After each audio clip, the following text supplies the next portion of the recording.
പറ്റിയ സിമ്പിൾ ആയിട്ടുള്ള ഒരു മാങ്ങ അച്ചാർ ഇട്ടാലോ. അതായത് കുറച്ച് എണ്ണയിലേക്ക് കുറച്ച് വെളുത്തുള്ളി, കുറച്ച് ഇഞ്ചി, കുറച്ച് കറിവേപ്പില ഇതെല്ലാം കൂടി ഇടാം. നല്ലെണ്ണ ഉണ്ടെങ്കിൽ നിങ്ങൾക്ക് അത് ഉപയോഗിക്കാം. ഞങ്ങൾക്ക് ഇതൊന്നും ഇല്ലാത്തതുകൊണ്ട് ഞങ്ങൾ അത് നമ്മുടെ ഓയിലാണ് ഉണ്ടാക്കണം. അതിലേക്ക് കറിവേപ്പില ഇടുക.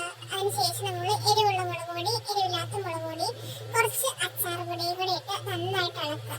നന്നായിട്ട് ഇളക്കി ഇതിൻ്റെ ആ ഒരു പച്ചമണല് അത് മാറുന്നത് വരെ നന്നായിട്ട് ഇളക്കുക. ഇളക്കിയതിന് ശേഷം നമ്മൾ അരിഞ്ഞു വെച്ചിരിക്കുന്ന മാങ്ങ ഇതിലേക്ക് ഇട്ട് കൊടുക്കുക. നമുക്കിതിലേക്ക് നമ്മുടെ ഇതില്ലേ, എന്താണോ ഞാൻ മറന്നുപോയി, വിനാഗിരി നിങ്ങൾ എന്താ പറയണേ എനിക്കറിയില്ല. വിനാഗിരി ഒഴിക്കുക. അതായത് മാങ്ങയ്ക്ക് പുളി ഉണ്ടെങ്കിൽ നിങ്ങൾ വിനാഗിരി ഒഴിക്കണ്ട, മാങ്ങയ്ക്ക് പുളി ഇല്ലെങ്കിൽ വിനാഗിരി ഒഴിക്കുക കേട്ടോ. അപ്പം ഞാനിതിലേക്ക് നമ്മൾ അരിഞ്ഞു വെച്ചിരിക്കുന്ന മാങ്ങ ഇട്ടിട്ടുണ്ട്. മാങ്ങയുടെ ഷേപ്പ് ഒന്നും നോക്കണ്ട, ഈ ഇവിടെ ഉള്ള കത്തി വെച്ചാണ് ഇവിടെ വെച്ചായിരുന്നത് കേട്ടോ. അപ്പോൾ അതരിഞ്ഞ് നമ്മൾ വിനാഗിരി വേണമെങ്കിൽ അത് ഒഴിച്ചിട്ട് നന്നായിട്ട് മിക്സ് ചെയ്തെടുക്കുക. അപ്പോൾ നമ്മുടെ മാങ്ങാച്ചാർ ഇവിടെ റെഡി ആയിട്ടുണ്ട്. ഒരു 2 ദിവസം കഴിഞ്ഞിട്ട് നമുക്ക് ഉപയോഗിക്കാം കേട്ടോ. അപ്പോഴത്തേക്ക് ഇതിലേക്ക് ആ എരിവൊക്കെ പിടിച്ചിരിക്കും. നല്ല ടേസ്റ്റ് ആയിരുന്നു. നമ്മൾ ചോറിനൊക്കെ ജസ്റ്റ് ഈ ഒരു കറി എന്തെങ്കിലും ഒരു ചെറിയൊരു തോരനൊക്കെ നമുക്ക് നന്നായിട്ട് കഴിക്കാൻ പറ്റുന്നതാണ്. സിമ്പിൾ ആയിട്ടുള്ള ഒരു റെസിപ്പിയാണ്. എല്ലാവരും ട്രൈ ചെയ്ത്